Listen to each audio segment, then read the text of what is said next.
Assalamualaikum warahmatullahi wabarakatuh. Alhamdulillahi rabbil alamin. Salatu wassalamu ala asyrafil anbiya'i wal mursalin wa ala alihi wa sahbihi ajma'in. Subhanaka la ilma lana illa ma 'allamtana innaka antal alimul hakim. La haula wa la quwwata illa billahil aliyyil azim. Rabbi shrah li sadri wa yassir li amri wahlul 'uqdatam min lisani yafqahu qawli, amma ba'd. Alhamdulillah,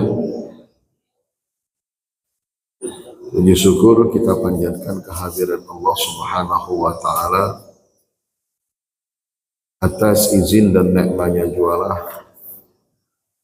Pada subuh kali ini kembali kita dapat bermuajahah bersama untuk mengkaji dan menelaah daripada hadis-hadis Rasulullah Sallallahu Alaihi Wasallam. Dalam hadis ini hadis qudsi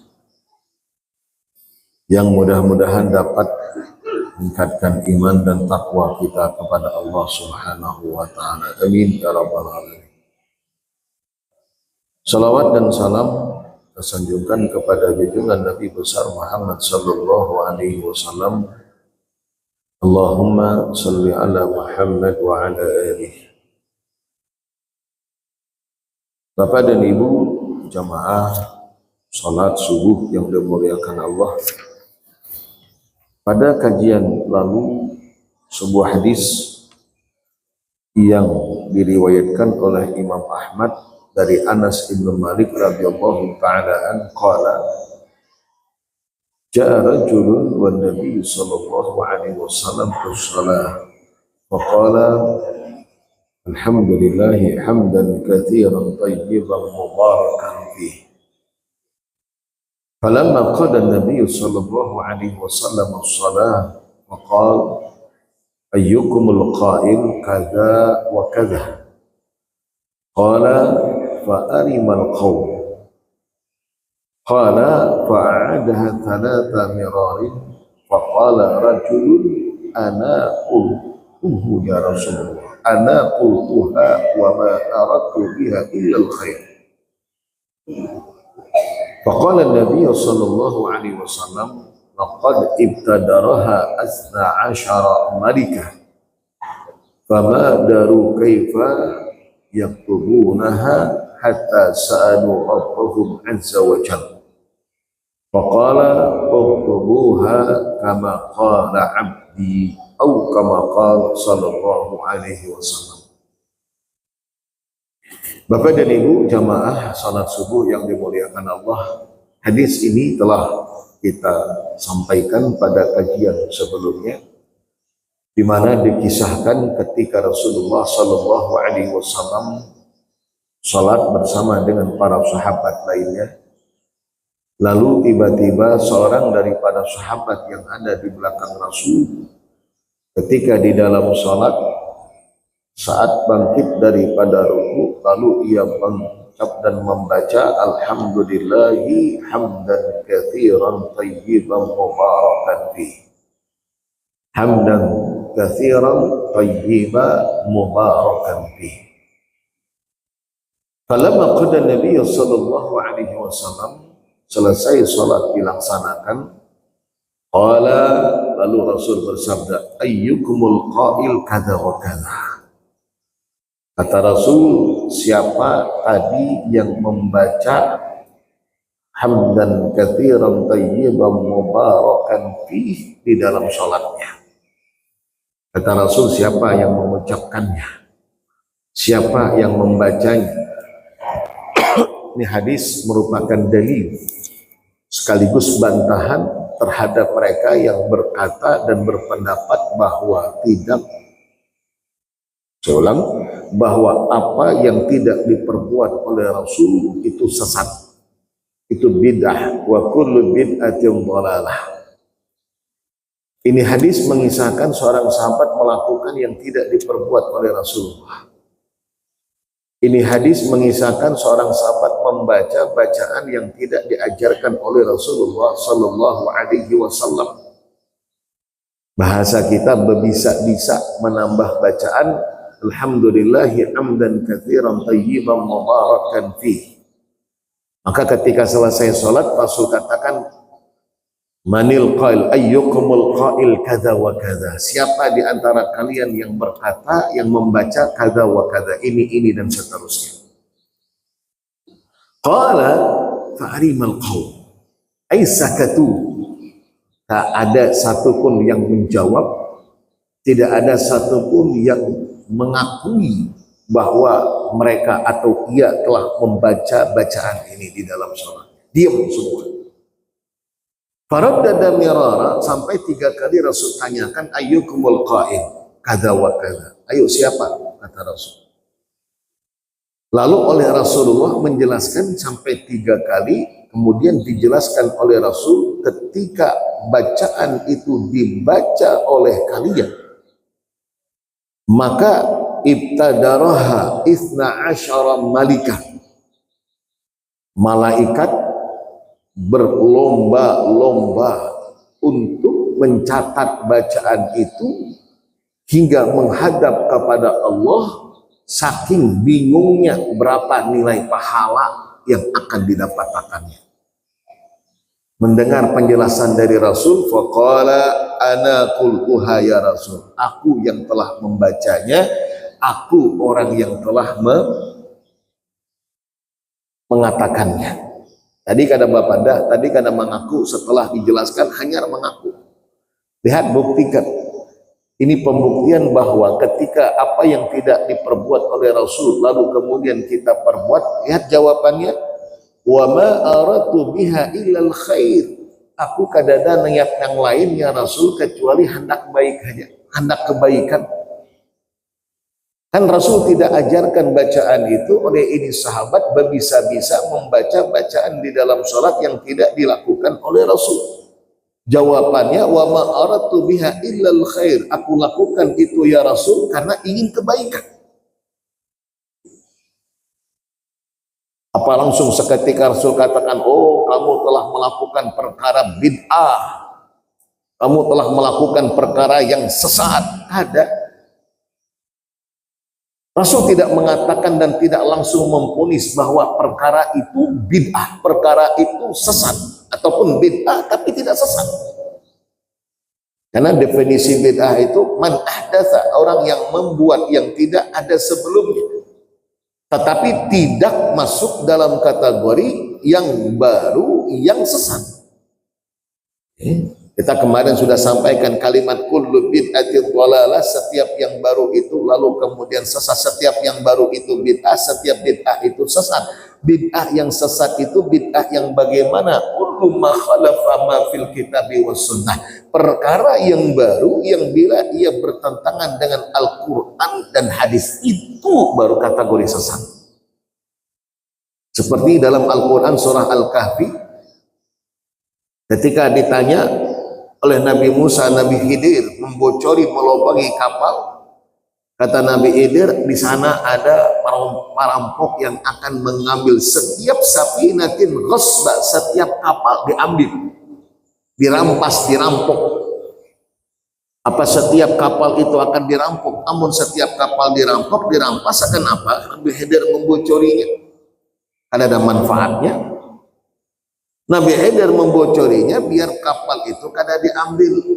Berarti kullu di sini bukan bermakna akan setiap semua, tapi kullu di sini kata ulama Nabi Khidir membocori berarti kapal itu menjadi kada baik, kapal itu menjadi rusak. Nah, yang rusak kada diambil. Kullu hasanah, kullu safinatin hasanah, setiap kapal yang baik bakal dirampas. Makanya dibocori sehingga kapalnya kada dirampas.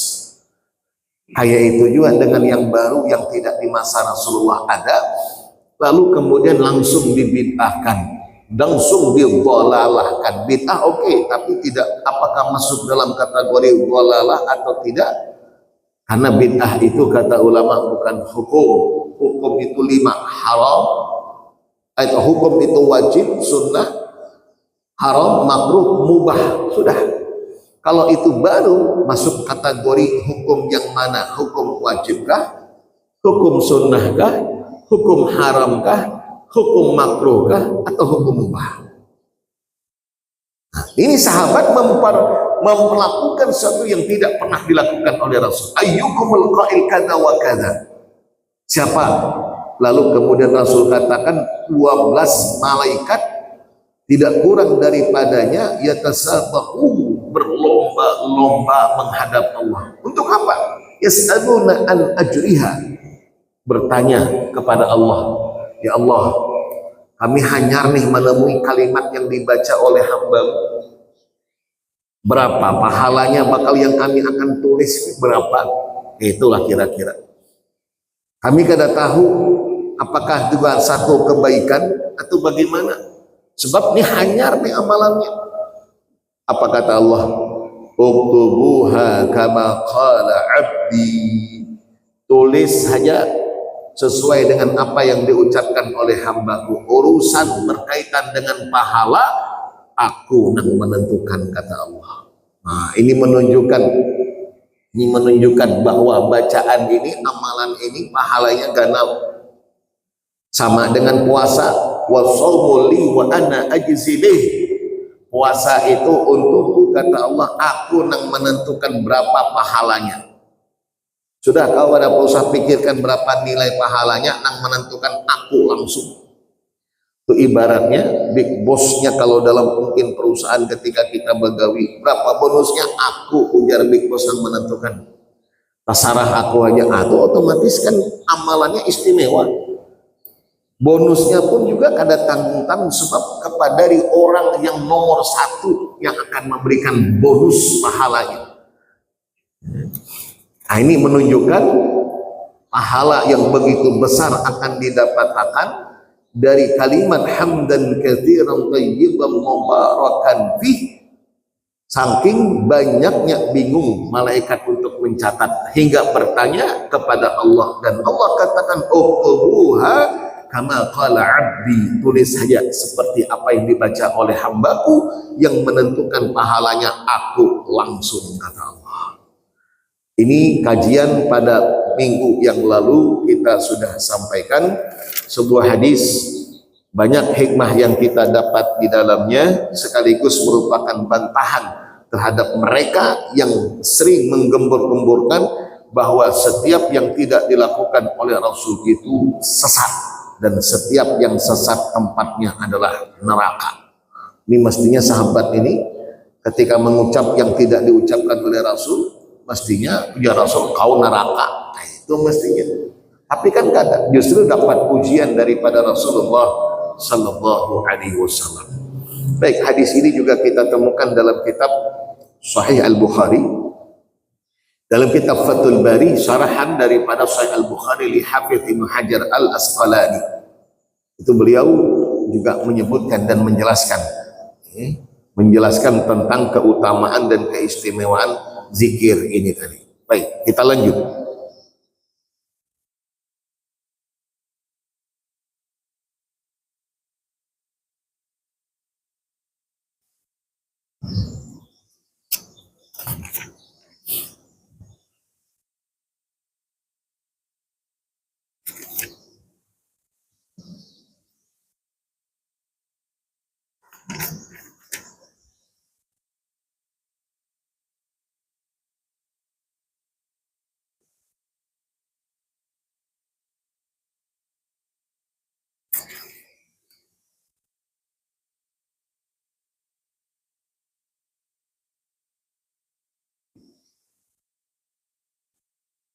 Sebuah hadis diriwayatkan oleh Imam At-Tirmidzi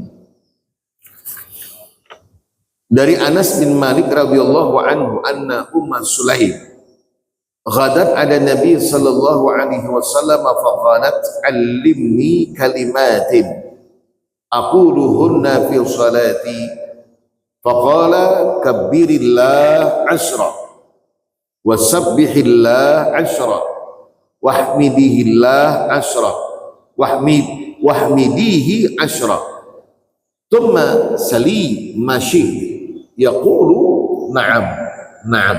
Rawahu at-Tirmidzi.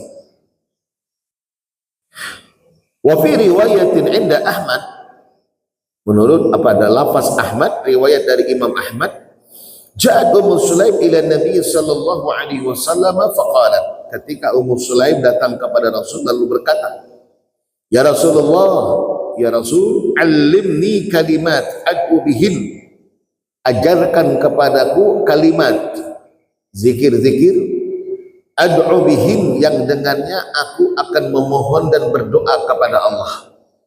Qala tusabbihina Allah ashra wa tahmadinahu ashra wa tukabbirinahu ashra thumma sali hajatik fa innahu yaqul qad fa'altu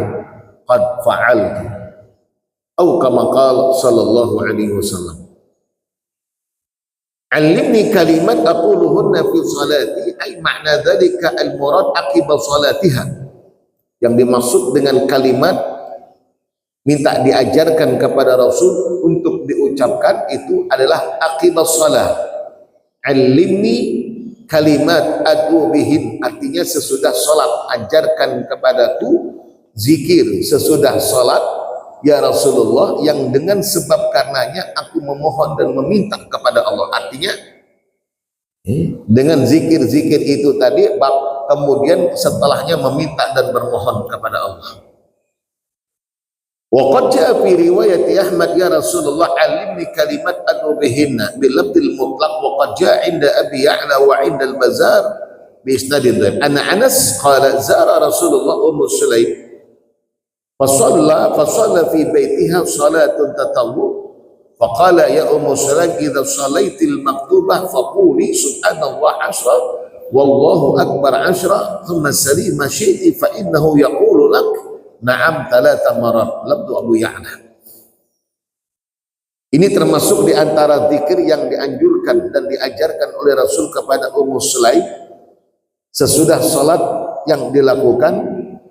Diriwayatkan bahwa Ummu Sulaim meminta untuk Rasulullah ajarkan kepadanya, lalu oleh Rasulullah ajarkan tusabbihinallaha ashra, engkau bertasbih kepada Allah sebanyak 10 kali, wa tahmadinahu ashra, engkau mengucapkan alhamdulillah sebanyak 10 kali, wa tukabbirunahu ashra, dan engkau bertakbir 10 kali, thumma sali hajatan, lalu mintalah kepada Allah. Ini adab dalam meminta, adab dalam berdoa. Kalau kita lihat dari hadis-hadis Rasulullah sallallahu alaihi wasallam itu mengajarkan kepada kita jangan langsung to the point. Kalau meminta itu jangan langsung meminta tanpa mengawalinya dengan pujian kepada Allah. Gak usah jauh-jauh, Al-Fatihah saja itu kan juga merupakan permintaan yang kita minta kepada Allah tidak kurang dalam sehari semalam 17 kali, karena 17 rakaat yang kita lakukan itu minimal. Apa kata Allah? Qasamtu shalah baini wa baina abdi nisfain wa li abdi masa'an. Aku bagi salat di situ adalah surah Al-Fatihah. Kenapa surah Fatihah dinamakan juga dengan nama salat? Karena tidak sah salat yang kita lakukan kalau kada baca Fatihah. Maka surah Fatihah nama lainnya adalah as-salah. 2 bagian kata Allah. Kalau hambaku mengucap alhamdulillah hamadani abdi, hambaku memujiku. Wa idza qala ar-rahmanur rahim athna alayya 'abdi wa idza qala maliki yaumiddin majjadani 'abdi wa idza qala iyyaka na'budu wa iyyaka nasta'in hadza baini wa baina 'abdi wa li 'abdi mas'al. Lihat, ini MOU kita, perjanjian kita dengan Allah. Ini kata Allah, perjanjian aku dengan hambaku, dan apa yang diminta hambaku akan aku beri. Baru kita minta iyyaka na'budu ihdinas siratal mustaqim siratal ladzina an'amta 'alaihim ghairil maghdubi 'alaihim waladdallin. Itu bagian kita. Ketika kita meminta, Sebelumnya apa? Alhamdulillahirabbil alamin. Kita puji Allah. Itu bagian Allah. Sampai kepada maliki yaumiddin. Ini punya Allah, milik Allah, pujian untuk Allah. Baru kemudian kita minta ihdinas siratal mustaqim. Itu artinya apa? Adab dalam meminta, adab di dalam berdoa, jangan langsung serta-merta meminta tanpa memuji Allah. Puji dulu Allah. Kita pernah sampaikan kemarin. Satu, puji Allah jangan lupa. Awali dengan istighfar. Saat ketika kita meminta kepada Allah, awali dengan istighfar. Lalu setelahnya puji Allah. Dua, istighfar, pujian kita kepada Allah, salawat kita kepada Rasul. Sebab dalam satu riwayat hadis, ad-du'a mu'allaqun bainas sama'i wal ard ma lam yusalli alayhi. Doa yang kita mohonkan kepada Allah terkatung-katung antara langit dengan bumi kalau ia tidak mengawalinya dengan salawat kepada Rasulullah. Maka istighfar, pujian kita kepada Allah, salawat kita kepada Rasul, hanya meminta. Ini soal. Jadi urutan keempat hanya minta. Urutannya urutan keempat. Imbah itu apa? Kata ulama, bagus lagi kita istighfar lagi. Lalu kemudian ditutup dengan salawat kepada Rasulullah sallallahu alaihi wasallam. Jadi salawat di awal, salawat di akhir. Pujian di awal, pujian di akhir. Itu ada. Minta itu di pertengahan. Jangan serta-merta belum apa-apa langsung Rabbana atina fid dunya. Itu tidak ada adabnya.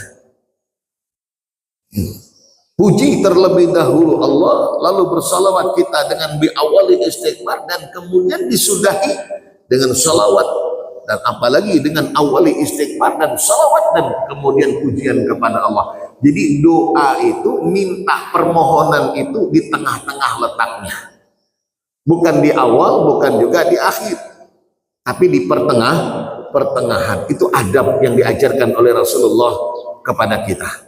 Maka kata Allah, kata Rasul, lihat, engkau puji Allah, engkau bertasbih kepada Allah, engkau bertakbir kepada Allah, engkau bertahmid kepada Allah. Summa sali, mintalah setelahnya. Summa sali hajatak, apa yang kau menjadi hajat, apa yang menjadi hajatmu, minta kepada Allah. Tuh, di antara adab yang diajarkan juga lagi-lagi di dalam ini hadis disebutkan dan dijelaskan kepada kita. Baik, ini hadis yang kedua, lagi-lagi Rasulullah Sallallahu Alaihi Wasallam mengajarkan dan memberikan contoh yang terbaik untuk kita hamba-hambanya di saat dan di kala ketika berzikir dan memohon kepada Allah. Baik, bab fi fadilatil salati tatawu wa innaha tujbar nuqsadul fariidah. An Tamimid Darimi, An Tamimid Dari radhiyallahu anhu, anin Nabi sallallahu alaihi wasallam qala, awwalu ma yuhasabu bihi al-'abdu yawm al-qiyamah as-salah, fa in kana akmalaha kutibat lahu kamilah, wa in lam yakun akmalaha qala lil malaikah unzuru hal tajiduna li 'abdi min tatawwu'in fa akmilu biha ma dhayya'a min fariidah.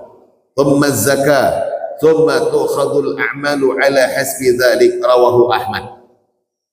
وعن أبي هريرة رضي الله عنه قال إن أول ما يحاسب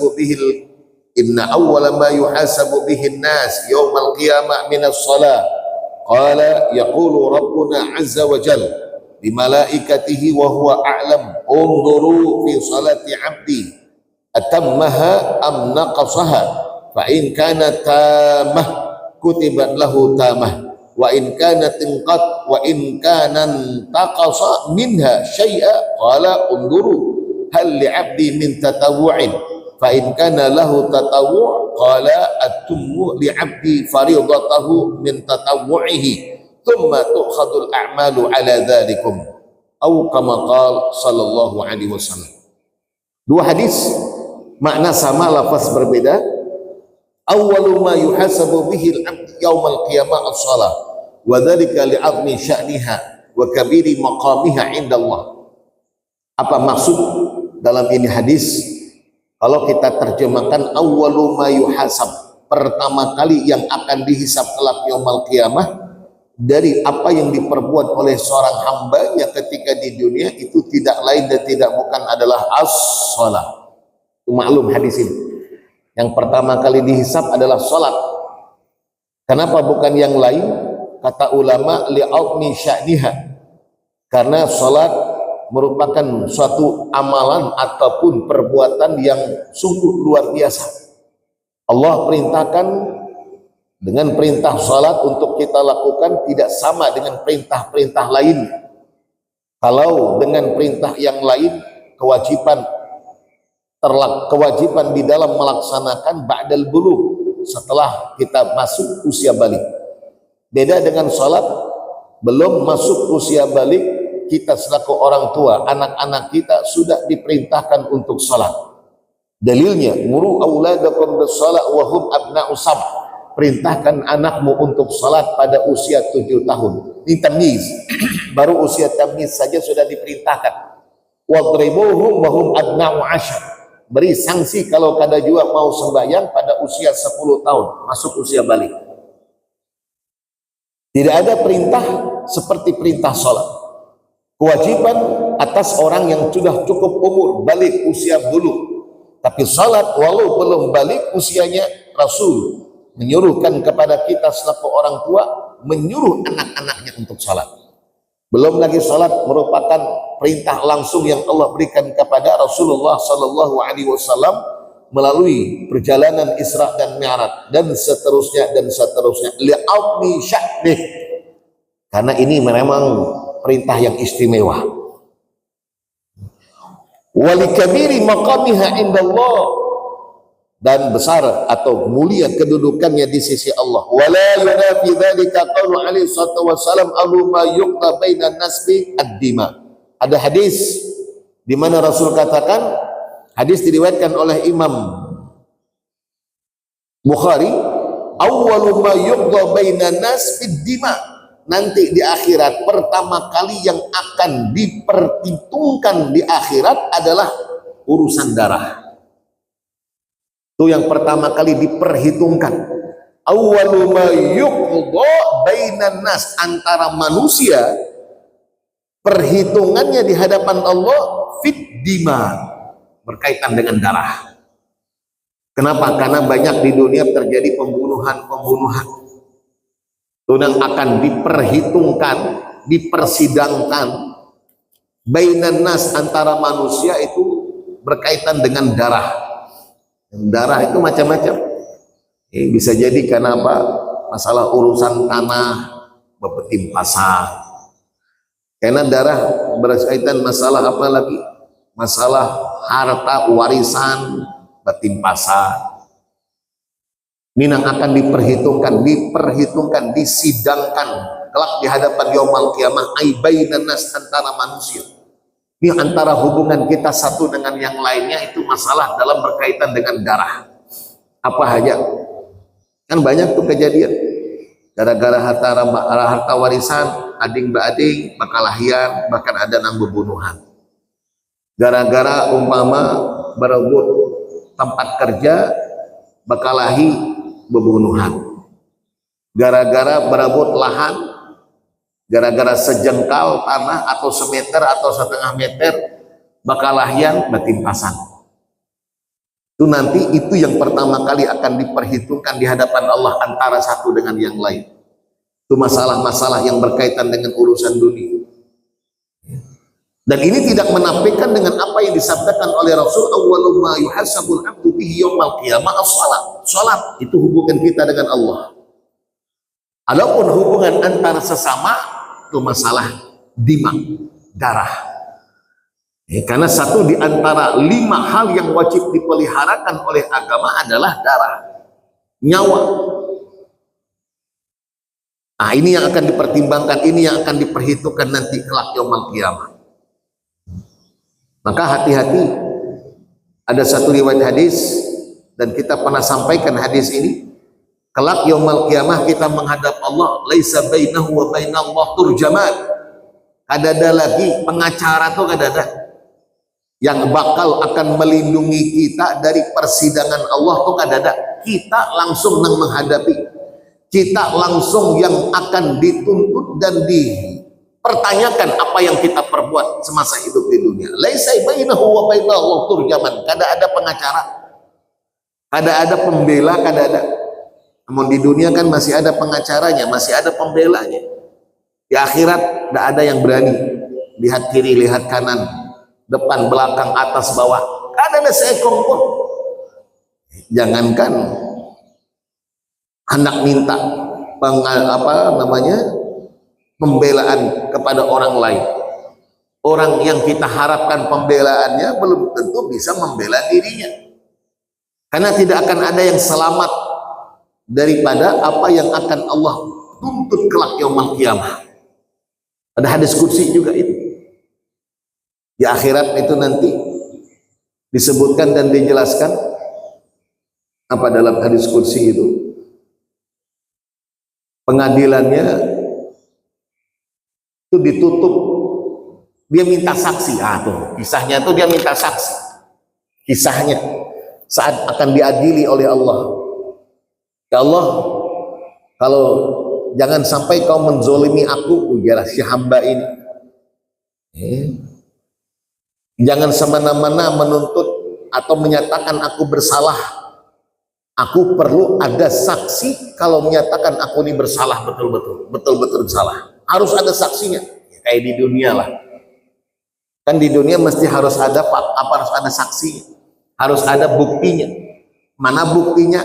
Ujar hamba ini ketika Allah menyatakan dia bersalah. Mana buktinya? Jangan asal tuduh aja. Mana buktinya? Kan memang pengadilan harus ada bukti. Nabi Muhammad ketika mendapat laporan dari Sayyidina Ali bin Abi Thalib bahwa seorang Yahudi telah merampas, telah merampok, telah mengaling, mencuri baju perangnya, dilaporkan kepada Rasul. Ujar Rasul, wahai Ali, atas dasar apa tuduhanmu kepadanya bahwa ia telah mencuri baju perang? Ada tidak buktinya? Sayyidina Ali kadakawa menghadirkan bukti, kadakawa menghadirkan saksi. Bukti tidak ada, saksi pun tidak ada. Akhirnya siapa yang dimenangkan oleh Rasulullah? Yahudi ini dimenangkan oleh Rasulullah. Ujar Rasul, wahai Ali, kau tidak bisa membuktikan kalau dia telah melakukannya, dan tidak ada saksi yang melihat dan menyaksikan kalau dia yang mengerjakannya, maka tuduhanmu terbantahkan. Menang kasusnya, Yahudi ini yang menang. Dari situ justru dia heran, kagum dengan Islam. Bayangkan, Sayyidina Ali itu bukan orang sembarangan dan bukan orang lain daripada Rasulullah, menantu beliau. Tapi ketika di persidangan, Rasulullah adilnya luar biasa, tetap tidak memenangkan Sayyidina Ali karena tidak ada bukti. Kagum dengan Islam, akhirnya justru dengan keadilan yang ditegakkan, akhirnya Yahudi ini masuk Islam. Ini bantahan terhadap mereka yang mengatakan Islam itu tersebar karena kekerasan. Islam itu tersebar karena pedang. Seakan-akan mereka yang masuk Islam terpaksa memeluk agama Islam untuk menyelamatkan jiwa, padahal tidak. Ini sekaligus bantahan terhadap mereka-mereka yang membenci Islam. Perlu ada saksi. Maka di yaumil qiyamah, ketika di persidangan Allah, ini hamba minta, ya Allah, datangkan saksinya. Kalau saya memang melakukan itu, kalau saya memang yang melakukannya dan mengerjakannya, kalau itu kesalahan saya, mana saksinya? Hadirkan bukti. Apa kata Allah? Ada payah mendatangkan banyak saksi, cukup dirimu yang akan bersaksi, kata Allah. Seketika khatama ala afwahihim, tak kunci mulutnya. Maka dalam ayat Al-Quran surah Yasin yang sering kita baca pada setiap malam Jumat, al-yawma nakhtimu ala afwahihim wa tukallimuna aydihim wa tashhadu arjuluhum bima kanu yaksibun. Hari itu kata Allah kami tutup mulutnya. Ada kawan lagi memandir hendak berdusta, kata kawan, kami tutup mulutnya, kata Allah. Wa tukallimuna aydihim, anggota tubuhnya yang akan bersaksi. Ya Allah, Aku nih tangannya yang mengambil ampun orang, aku nih tangannya yang membunuh orang, aku nih batisnya yang melangkahkan untuk menuju tempat maksiat yang engkau. Semuanya bersaksi. Masya Allah. Lihat. Kayak apa kita hendak berdusta lagi, kayak apa hendak mengilak lagi. Namun di dunia kita masih ada upaya untuk mengilak daripada jeratan hukum. Kita hadirkan saksi-saksi palsu, bisa. Hari itu mana bisa kita menghadirkan saksi palsu? Makam yang bersaksi tubuh kita, anggota tubuh kita. Itu janji Allah di dalam Al-Quran. Kada payah lagi menghadirkan saksi, kau soronganan yang akan bersaksi nanti, kata Allah. Ditutup mulutnya. Kada kawak, makanya Masya Allah luar biasa, jauh sebelumnya Rasul Allah sudah katakan di dalam Al-Quran, tukallimuna aydihim. Lihat, ini ayat dijadikan dasar aparat keamanan kita untuk mencari pelaku kejahatan atau di dunia sidik jari. Bayangkan Al-Quran sudah berbicara, tukallimuna aydihim, tangan ini yang akan bersaksi, tangan ini yang akan berbicara. Tahu kita siapa pelaku kejahatan dari sidik jarinya. Bayangkan sidik jari kadang sama kita. Baulah KTP sidik jari, baulah paspor sidik jari, baulah SIM sidik jari. Coba kemana aja kita, andai kita bawa paspor, andai paspor itu kita palsukan dengan sidik jari, ketahuan. Ini kada ampunnya. Ini yang dibicara sudah, tangan kita. Padahal ayat Al-Quran jauh sebelumnya sudah berbicara tentang hal itu. Makanya banyak orang setelah melakukan penelitian, orang-orang pintar yang tadinya kada beragama Islam masuk Islam. Itu sering kita katakan, orang kafir yang tadinya kada beriman masuk Islam, hampir rata-rata orang pintar. Tapi amun ada orang Islam keluar dari Islam, atau hampir rata-rata bungul. Bungul dalam arti kata kada menerima kebenaran, makanya disebut kaum jahiliyah. Jahil itu kan bodoh secara bahasa, tapi bodoh dalam arti kata bukan bodoh dalam segala makna, tetapi bodoh dengan kebenaran. Kada menerima akan kebenaran itu. Itu disebutkan dalam hadis qudsi. Di dunia masih bisa mengelak, di akhirat kada kawal lagi. Awwalu ma yuhasabu bihi al-'abdu yaumal qiyamah as-shalah, fa in kana akmalha kutibat lahu kamilah. Kalau dicari, kalau dilihat, oh salatnya sempurna. Tapi kalau tidak sempurna, fa inna lil malaikah, Allah berfirman kepada malaikatnya, unduru hal tajiduna li 'abdi min tatawwu'. Lihat, dari hambaku ada ndak yang sembahyang sunnah. Sembahyang sunat itu maka jangan ditinggalkan. Itu yang akan menyempurnakan sholat yang wajib. Kalau catatan sholat wajib kita ada kekurangannya, mungkin kita melaksanakan banyak kekurangan yang terdapat di dalamnya. Nah, yang bakal menyempurnakan ibadah kita tuh sholat sunnah. Makanya sholat sunnah itu jangan ditinggal walaupun hukumnya sunnah. Bahkan dalam hadis qudsi lainnya, ujar Allah dalam hadis qudsinya, wa ma taqarraba 'abdi ilayya ahabbu ilayya mimma aftaratu 'alaihi wa la yazalu 'abdi yataqarrabu ilayya bin nawafil hatta uhibbah. Tidaklah hambaku mendekatkan dirinya kepadaku yang lebih aku cintai daripada apa yang telah aku wajibkan kepadanya. Berarti perkara wajib nomor satu. Perkara wajib harus diutamakan. Lanjutan daripada hadis, wala yazalu 'abdi yataqarrabu ilayya bin nawafil hatta uhibbah, dan selama hambaku terus mendekatkan dirinya kepadaku dengan melakukan perkara-perkara sunnah hingga aku cinta kepadanya. Berarti wajibnya jangan ditinggalkan, tapi yang sunnah juga lakukan. Maka kalau sudah dua hal ini kita lakukan, sebagaimana hadis menyebutkan hatta uhibbah, sampai aku mencintainya. Artinya apa? Mahabbatullah akan kita dapat manakala yang wajib kita dahulukan dalam pelaksanaan dan tambahkan dengan yang sunnah-sunnahnya. Minimal 12 rakaat pada setiap harinya. Sebab dalam hadis, man hafadha ala 12 raka'ah banallahu lahu baitan fil jannah. Barang siapa yang menjaga 12 rakaat pada setiap harinya, Allah akan bangunkan untuknya istana di dalam surga. Itu janjinya. 12 rakaat, 4 rakaat sebelum zuhur, 2 rakaat sesudah zuhur, 6, 2 rakaat sesudah maghrib, 8, 2 rakaat sesudah isya, 10, 2 rakaat sebelum subuh, 12. Man hafadha ala salatai asrata rakaat. Bila ini kita jaga, bila ini terus kita lakukan, banallahu lahu baitan fil jannah. Allah bangunkan untuknya istana di dalam surga. Mudah-mudahan kita dapatkan dan kita bisa untuk mengamalkan. Amin ya rabbal alamin. Wallahu taala alam. Al-Fatihah. A'udzubillahi minasyaitonir rajim. Bismillahirrahmanirrahim. Alhamdulillahirabbil alamin arrahmanir rahim maliki yaumiddin. Iyyaka na'budu wa iyyaka nasta'in ihdinas siratal mustaqim siratal ladzina an'amta 'alaihim ghairil maghdubi 'alaihim waladdallin. Amin amin ya rabbal alamin. Bismillahirrahmanirrahim. Alhamdulillahirabbil alamin. Wassalatu wassalamu ala asyrafil anbiya'i wal mursalin wa ala alihi washabihi ajma'in.